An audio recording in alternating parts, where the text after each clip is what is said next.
மலையாள இண்டஸ்ட்ரியே வந்து இப்படி உருகுலைய வச்சிருக்கு ஒரு செய்தி. சினிமாவில் இருக்கிறவங்களுக்கு வந்து பாலியல் துன்புறுத்தல்கள் வந்து நிறைய வந்திருக்கு. அதுல முக்கியமா ஒரு முன்னணி 5 நடிகர்களோட பெயர் இருக்குது அப்படிங்கிற ஒரு ரிப்போர்ட் வந்திருக்கு. 2017 திலீப் ஒரு நடிகை மீது அத்துமீறல், திலீப் ஆட்கள்லாம் காருக்குள்ளே வைத்து வன்கொடுமை செய்யப்படுகிறார். உலகம் முழுக்க அது பெரிய சர்ச்சை, இந்தியா முழுக்க ஒரு பெரிய சர்ச்சை அங்கிருந்தே ஆரம்பிக்குது. இதே ஒரு நடிகை தனியா வந்து ஒரு கார்ல வர முடியாதா? என்ன இது, என்ன பாவம் அப்படின்னு மன ரீதியாக நான் நடிகைன்னா என்ன வேணாலும் நீங்க பண்ணிடுவீங்களா அப்படின்ற அந்த கேள்வி ரொம்ப ஒரு பெண்ணுக்கான கேள்விங்க. அது வந்து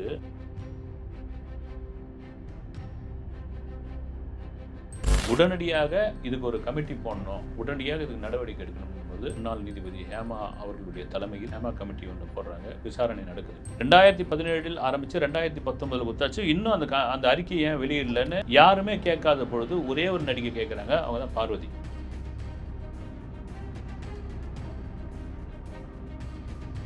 மலையாள சினிமாவில் ஒரு லெஜெண்ட் அப்படின்னு எடுத்துட்டோம்னா இங்க எப்படி ரஜினி கமலோ அங்க வந்து மம்முட்டி மோகன்லால். அவர் வந்து இந்த மாதிரி கரெக்டா இந்த மாதிரி இஷ்யூ நடந்துட்டு இருக்கும் போது ராஜினாமா பண்றாரு.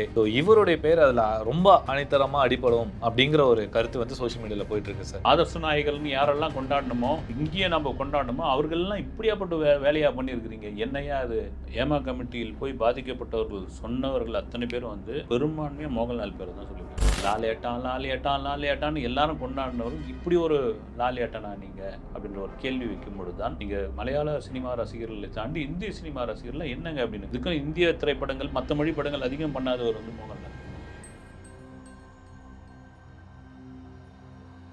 சார் வணக்கம் சார். வணக்கம் கிஷோர், எப்படி இருக்கீங்க? நல்லா இருக்குங்க சார். மலையாளம் சினிமா சமீப காலமாக அவங்களுடைய படைப்புகள் எல்லாமே வந்து கேரளாவும் தாண்டி நம்ம தமிழ்நாட்டிலையும் சரி இந்தியா லெவலில் வந்து பேசிகிட்டே இருக்காங்க. இந்தியா சினிமாலேயே வந்து மலையாளம் சினிமா அப்படிங்கிறது வந்து ஒரு ஸ்டாண்டர்டாக இருக்குது. அவங்களுக்குன்னு ஒரு வேல்யூ வந்து இப்போ ரீசெண்ட் டைமாக இந்த சமூக வலைதளங்களுடைய வளர்ச்சிக்கு ஏற்ப அடுத்தடுத்த லெவல் போய்கிட்டே இருக்குது. ஸோ இப்படி ஒரு மலையாள சினிமா அடுத்தடுத்த ரேஞ்சு போயிட்டு இருக்கும் போது திடீர்னு ஒரு குண்டு போட்ட மாதிரி மலையாள இண்டஸ்ட்ரியே வந்து இன்றைக்கி வந்து அப்படி உருகுலைய வச்சிருக்கு ஒரு செய்தி. இந்த ஹேமா கமிஷன் ரிப்போர்ட் அதில் வந்து அங்கே இருக்கிற ஒர்க் பண்ணுற ஹீரோயின்ஸ், இந்த ஆக்ட்ரஸ், மெயினாக பெண் ஊழியர்கள், இவங்க எல்லாத்துக்குமே சினிமாவில் இருக்கிறவங்களுக்கு வந்து பாலியல் துன்புறுத்தல்கள் வந்து நிறைய வந்திருக்கு. இவ்வளோ நாள் அது வெளியே வரல. ஸோ இன்றைக்கி வெளியே வருது. அதில் முக்கியமாக ஒரு முன்னணி 5 நடிகர்களோட பெயர் இருக்குது அப்படிங்கிற ஒரு ரிப்போர்ட் வந்திருக்கு. முதல் கேள்வியா சார், இந்த ஒரு சம்பவம் நடந்ததுக்கு அப்புறமா மலையாளம் சினிமாவுடைய அந்த தரம் வந்து அந்த ஒரு மதிப்பு வந்து குறையும் நினைக்கிறீங்களா சார்? அண்ட் உங்கள் பார்வையில் இதை எப்படி பார்க்குறீங்க? உண்மையிலே வந்து நீங்கள் நம்ம சேனல்லே கூட பேசியிருந்துருக்குறோம். இந்த மஞ்சுமல் பாய்ஸு, அப்புறமா வந்து பிரேமலு, இந்த படங்கள்லாம் வந்தப்போ மஞ்சுமல் பாய்ஸ்லாம் உண்மையிலே மிரட்டிடுச்சு. பிரேமலாம் வேறு லெவலில் உங்களுக்கு இங்கேயும் தாண்டி ஆந்திராவிலையும் பெரிய ஹிட்டு. இதையெல்லாம் தாண்டி ஒரு முக்கியமான ஒரு விஷயம் வந்து இப்போ ஒரு லாங்குவேஜ்லேருந்து ஒரு படத்தை நீங்கள் ரீமேக் பண்ணுறீங்கன்னு வச்சுங்க. ஒரு இந்திய மொழிகளில் பெரும்பான்மையான மொழிகளில் எல்லா மொழிகள்லையும் நீங்கள் ரீமேக் பண்ணுறீங்க அப்படின்னா ஒரு பாதி ஹிட் அடிக்கும், இல்லைனா ஒரு 4-5 மொழிகளில் ஹிட் அடிக்கும். ஆனால் ரீமேக் பண்ண அத்தனை மொழிகள்லையும் ஒரு படம் ஹிட்டு அப்படின்னா அது திருஷ்யம். எல்லா மொழிகளிலும் அந்த படம் சூப்பர் டூப்பர் ஹிட்டுங்க. அது இங்கே பாபநாசன் வந்தது. அப்படியாப்பட்ட ஒரு இண்டஸ்ட்ரியில் திடீர்னு ஒரு விஷயம் கிளம்பி இருக்கும் பொழுது நீங்கள் கேட்டது அதுக்கு ஒரு பின்னடைவு ஏற்படுமான்னு நிச்சயம் ஒரு பின்னடைவு ஏற்படும். ஆனால் காலத்தால் அது மறந்து போகும். ஆனால் கரை தான் என்றைக்காக இருந்தாலும் இது சரி, இது எங்கேயும் ஊர் உலகத்திலே நடக்கலைங்களா அப்படின்னா இந்தியா முழுக்க உள்ள எல்லா சினிமா ஏரியாக்களிலும் இது நடக்குது. பாலிவுட்டில் தான் உச்சக்கட்டம். அது காரணம் என்னென்னா தெரிஞ்சு போன ஒரு விஷயம் வந்து உங்களுக்கு பாலிவுட்டில் இப்படி தாங்க இருப்போம். நீங்கள் ஒரு விழாக்களுக்கு பாலிவுட்டில் ஒரு உடை அணிந்து வராங்கன்னா ரைட்டுங்க, அது அவங்களுடைய எது அப்படின்னு நீங்கள் ஊருக்கெல்லாம் நியாயம் பேசுகிறீங்க, உலகத்துக்கு சினிமாவை சொல்கிறீங்க, நல்ல கதைகளை வந்து இது பண்ணுறீங்க, பெண்களுக்கு மதிப்பு கொடுக்கக்கூடிய அளவுக்கான திரைப்படங்கள்லாம் வருது. அப்புறம் கதாசிரியர்களுக்கு தான் முக்கியத்துவம் கொடுக்குறீங்க, கதாசிரியர்கள் தான் அங்கே ஹீரோக்கள். இப்படி நீங்கள் உலகத்துக்கு வந்து இப்போ ஒரு விஷயத்தை சொல்லிவிட்டு உள்ளுக்குள்ளே இவ்வளோ சாக்கடையை உள்ளே வச்சுருந்தா அது வெளியே தோண்டி எடுக்கும் பொழுது தான் நார ஆரம்பிக்குது. இந்தியாவிலே அதிக படித்தவர்கள் மாநிலம் கேரளா. அதேமாதிரி இந்திய சினிமாவிலே அசைக்க முடியாத ஒரு சினிமா வந்து நான் இன்றைக்கும் அது காரணம்னா கண்டென்ட்டு தான். நீங்கள் எழுத்தாளருக்கு மதிப்பு கொடுக்குற ஒரே இண்டஸ்ட்ரி அதுதான். தமிழில் கதையாசிரியர்ன்ற ஒரு இனமே இல்லாமல் போயிடுச்சு. வந்து எல்லாமே அவங்களே போட்டுங்க, திரைக்கதை, வசனம், பாடல்கள், அது இது ப்ரொடக்ஷன் பாய் எல்லாமே போட்டுக்கிற அளவுக்கு இன்றைக்கும் கதையாசிரியர்கள் கதையை வாங்கி தான் பண்ணுறாங்க. அவங்க இன்றைக்கி வந்து கதையாசிரியர்கள் வரும்பொழுது இப்போ கூட சமீபத்தில் ஒரு விழா நடக்கும்போது பார்த்திங்கன்னா ஒரு கதாசிரியர் வராரு, எழுந்து அத்தனை பேரும் நின்று அவங்க உட்காந்த பிறகு தான் உட்காராங்க. ஒரு கதாசிரியர் இறந்து போயிட்டார் அப்படின்னா ஒரு பொது விடுமுறை விடுகிற மாநிலம் இந்தியாவிலேயே. அப்படியேப்பட்ட இடத்துல ஒரு பெண்களுக்கு எதிரான நீங்கள் பாலியல் வன்கொடுமைகள் தாண்டி மன ரீதியாகவும் உடல் ரீதியாகவும் உளவியல் ரீதியாகவும் சில சித்திரவதைகள்லாம் செஞ்சுருக்காங்க. ஒவ்வொன்றா இது இப்போ வரும்போது தான் தெரியுது. 2017 திலீப் ஒரு நடிகை மீது அத்துமீறல், திலீப் ஆட்கள்லாம் காருக்குள்ளே வைத்து வன்கொடுமை செய்யப்படுகிறார். உலகம் முழுக்க அது பெரிய சர்ச்சை, இந்தியா முழுக்க ஒரு பெரிய சர்ச்சை அங்கேருந்தே ஆரம்பிக்குது வந்து. என்னையா ஒரு நடிகை தனியாக வந்து ஒரு காரில் வர முடியாதா? என்ன இது, என்ன பாவம் அப்படின்னு கிட்டத்தட்ட அந்த நடிகையோடைய பேட்டி அதுக்கப்புறம் மீண்டு வந்த பிறகு, அவங்க பேர் நான் சொல்ல விரும்பல, வேணாம், யாருன்னு தெரியும், நான் சொல்ல விரும்பல வந்து, மன ரீதியாக நான் நடிகைன்னா என்ன வேணாலும் நீங்கள் பண்ணிடுவீங்களா அப்படின்ற அந்த கேள்வி ரொம்ப ஒரு ஒரு பெண்ணுக்கான கேள்விங்க அது வந்து. நான் கிட்டத்தட்ட அதுலேருந்து மீள்றதுக்கு 1 வருஷம் ஆச்சு. நாங்கள் வந்து தமிழ்லேயும் படம் பண்ணியிருக்காங்க. அப்புறமா வந்து கன்னட இண்டஸ்ட்ரியில் போயிட்டு அங்கே இருக்கிற நண்பர்கள்லாம் கொஞ்சம் ஊக்கப்படுத்தி சொல்லி அதுலேருந்து பழசுலேருந்து மீண்டு வந்து இன்றைக்கி ஒரு வாழ்க்கை வாழ்ந்தோம். அங்கே தொடங்கின ஒரு விஷயம் தான் 2017 அப்படி வந்து இந்த கேரளா சினிமா மீது ஒரு கருப்பு மை அடித்த மாதிரியான ஒரு விஷயம் அப்போ தான் நடந்தது. அதன் பிறகு சில சீனியர் நடிகைகள்லாம் குரல் கொடுத்தாங்க. ரேவதி, லிசி இவங்கெல்லாம் வந்து ஒரு சங்கம் ஆரம்பித்தாங்க.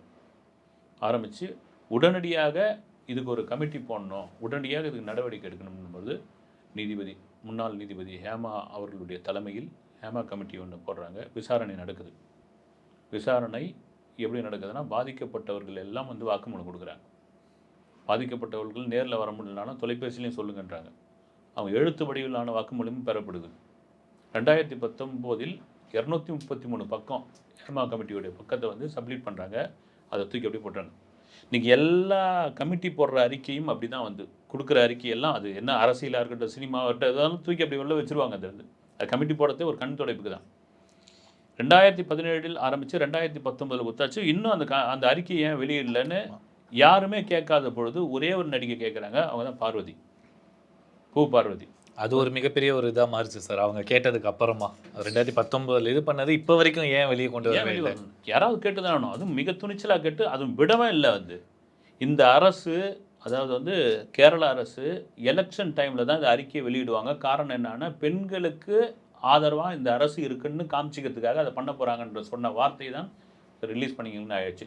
அது கூட இன்னும் முழுமையாக எங்களுக்கு வரலன்னு நடிகை ரஞ்சனி நானும் போய் வாக்குமூலம் கொடுத்துருக்கேன். இந்த அறிக்கையை ஏன் இவ்வளோ திடுதிப்புன்னு வெளியிட்டீங்க? அவங்க என்ன சொல்கிறாங்க, வெளியிட்டீங்க ரைட்டு. அவங்க என்ன கோரிக்கை வச்சுருக்காங்கன்னா, வெளியிடுவதற்கு முன்னாடி அதிலேருந்து ஒரு காப்பி, ஜெராக்ஸ் காப்பி எங்களுக்கு கொடுக்கணும். யாரெல்லாம் வாக்குமூலம் கொடுத்துருக்காங்களோ அவங்களெல்லாம் கேட்டிருக்காங்க. இதெல்லாம் ஏன் கொடுக்கல? இந்த மாதிரியான விஷயங்கள் எல்லாம் வந்து இதுவாகி இன்றைக்கு நீங்கள் சொல்கிற மாதிரி டாப் 5 ஹீரோக்கள், டாப் 15 அதில் ஹீரோ, டெக்னீஷியன்ஸ், டைரக்டர், ப்ரொடியூசர் எல்லாம் இருக்காங்க. இந்த டாப் 5ல் எனக்கு தெரிஞ்ச சில பேர்லாம் வந்த பிறகு இன்னும் அவங்க சொல்லலை. அதிர்ச்சியாகவே ஆகிப்போச்சு ஒரு கட்டத்தில் வந்து. நீங்கள் யாரெல்லாம் அங்கேயும் உண்டு ஆதர்ச நாயகர்கள்னு யாரெல்லாம் கொண்டாடணுமோ, இங்கேயே நம்ம கொண்டாடணுமோ, அவர்களெல்லாம் இப்படியாப்பட்ட வேலையாக பண்ணியிருக்கிறீங்க. என்னையா அது? எனக்கு கேரளாவில் உள்ள மலையாள நண்பர்கள்லாம் ஒவ்வொரு விஷயமா ஆஃப் த ரெக்கார்டான விஷயங்கள்லாம் சொல்கிறப்போ ச்சே அப்படின்ற அளவுக்கு நம்ம இண்டஸ்ட்ரிக்குள்ளே இருக்கிறவங்கண்டி நமக்கு தெரிஞ்சது வந்து 25, ஏன்னா அங்கே இருக்கிற இது தெரியாதுங்களா, 25% தான் தெரிஞ்சது. அவங்க சொல்ல பார்த்தீங்கன்னா, என்னையா இது மாதிரி வேலை பண்ணியிருக்கிறீங்க நீங்கள் அப்படின்ற ஒரு கேள்வி வந்துருக்குது. இன்றைக்கி அந்த அம்மா அந்த அமைப்பிலேருந்து ஒட்டு மொத்தமாக எல்லோரும் ரிசைன் பண்ணிட்டாங்க. அதில் முக்கியமாக மோகன்லால் சார். இப்போ கேள்வி அங்கே தான் சார் தொடங்கியிருக்கு. இந்த கமிஷன் ரிப்போர்ட்டுக்கு அன்றைக்கி வந்த நியூஸையும் தாண்டி இன்றைக்கி, அதாவது மலையாள சினிமாவில் ஒரு லெஜண்ட் அப்படின்னு எடுத்துட்டோம்னா, இங்கே எப்படி ரஜினி கமலோ அங்கே வந்து மம்முட்டி மோகன்லால். அதில் மோகன்லால் அவர்களுக்கு வந்து ஒரு வேர்ல்டு லெவலில் அவருக்கு ஒரு ரெகக்னேஷன் இருக்கும். கம்ப்ளீட் ஆக்டர் அப்படிங்கிற ஒரு டேக்லைனோட தான் இருப்பார். அவர் வந்து இந்த மாதிரி கரெக்டாக இந்த மாதிரி இஷ்யூ நடந்துட்டு இருக்கும் போது ராஜினாமா பண்ணுறாரு. ஸோ இவருடைய பேர் அதில் ரொம்ப அனைத்தரமாக அடிப்படும் அப்படிங்கிற ஒரு கருத்து வந்து சோஷியல் மீடியாவில் போயிட்டுருக்கு சார். ஸோ மோகன்லால் மீது நிறைய சர்ச்சைகள், நிறைய கருத்துக்கள் வைக்கிறாங்க இந்த மாதிரி. இல்லை நான் கேள்விப்பட்டது என்னென்னா, யாரும் சொல்லலை. கேள்விப்பட்டதுன்னா, இந்த ஹேமா கமிட்டியில் போய் பாதிக்கப்பட்டவர்கள் சொன்னவர்கள் அத்தனை பேரும் வந்து பெரும்பான்மையாக மோகன்லால் பேர் தான் சொல்லியிருக்காங்க. இன்னும் அது முழுசாக அவங்க இது பண்ணல விஷயமா. இதுதான் அப்படியே உச்சகட்டமாக போய் ஏறக்குறைய அவரை காப்பாற்றுறதுக்காக இவ்வளோ முயற்சிகள்லாம் எடுத்தாங்கன்ற மாதிரி ரேஞ்செலாம் வந்து மீடியாக்கள் போட்டு வெளுத்துக்கிட்டு இருக்காங்க.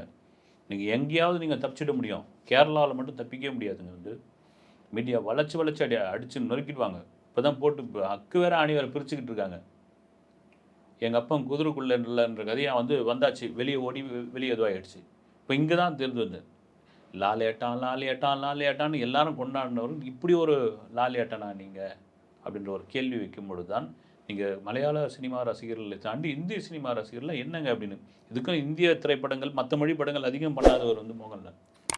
மம்பட்டியாவது எல்லாத்துக்கும் நம்ம இப்போ அதுக்கு நம்ம விரிவாக பேசுகிற ஒரே ஒரு பானை சொத்துக்கு ஒரு சோறு பதன்ற மாதிரி சில வருடங்களுக்கு முன்னாடி ஷாருக் கான் ஒரு ஃபங்க்ஷனுக்கு வந்திருப்பார்.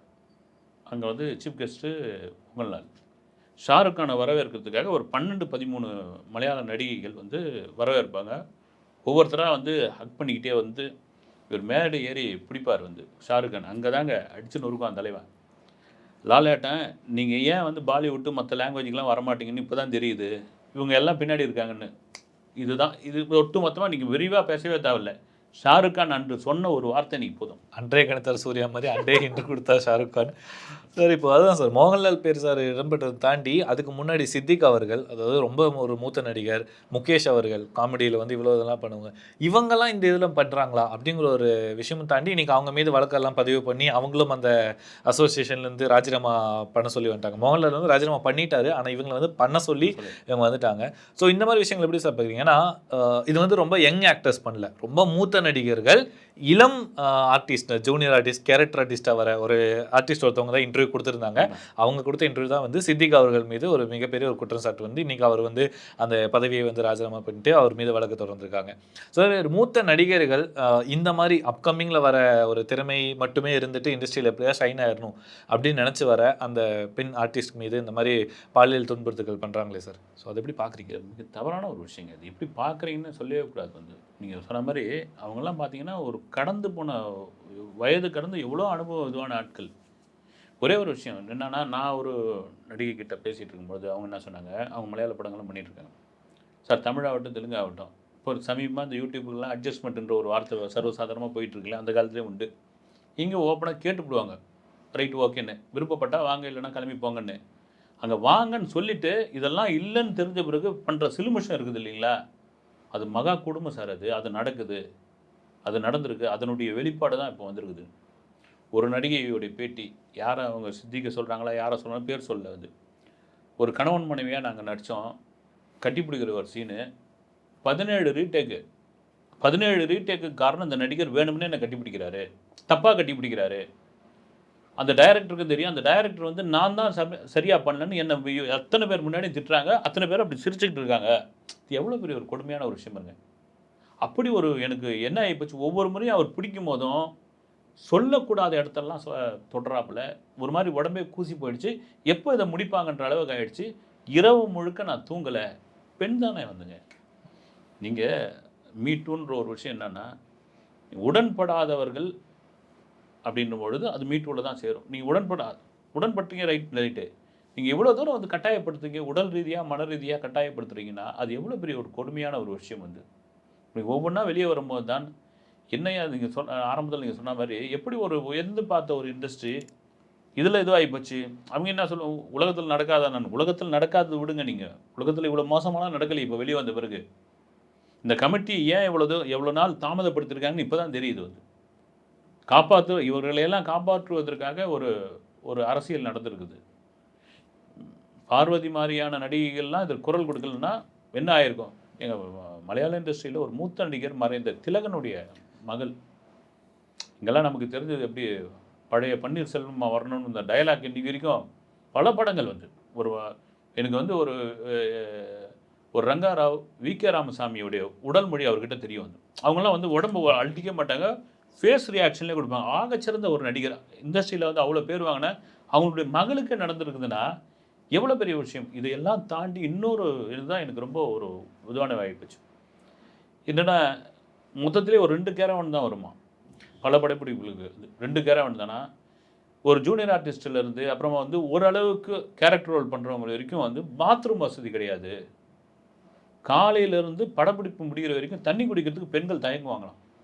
தண்ணி குடித்தா சிறுநீர் கழிக்கணும் இல்லைங்களா, அது 2 பாத்ரூம் போகிறதுக்கு எங்கேயோ புதர் பக்கம் போகணும், அது தாண்டி போகணும்னது எங்கேருந்து டைரக்டர் ஜூனியர் ஆர்டிஸ்ட் ஏஜென்ட்லாம் சத்தம் போடுவாங்களாம். ஒரு பெண் இயக்குனர், ஒரு பெண் உதவி இயக்குனர் இந்த மாதிரி தண்ணி குடிக்காமல் இருந்து யூரினல் இன்ஃபெக்ஷன் ஏற்பட்டிருக்கு.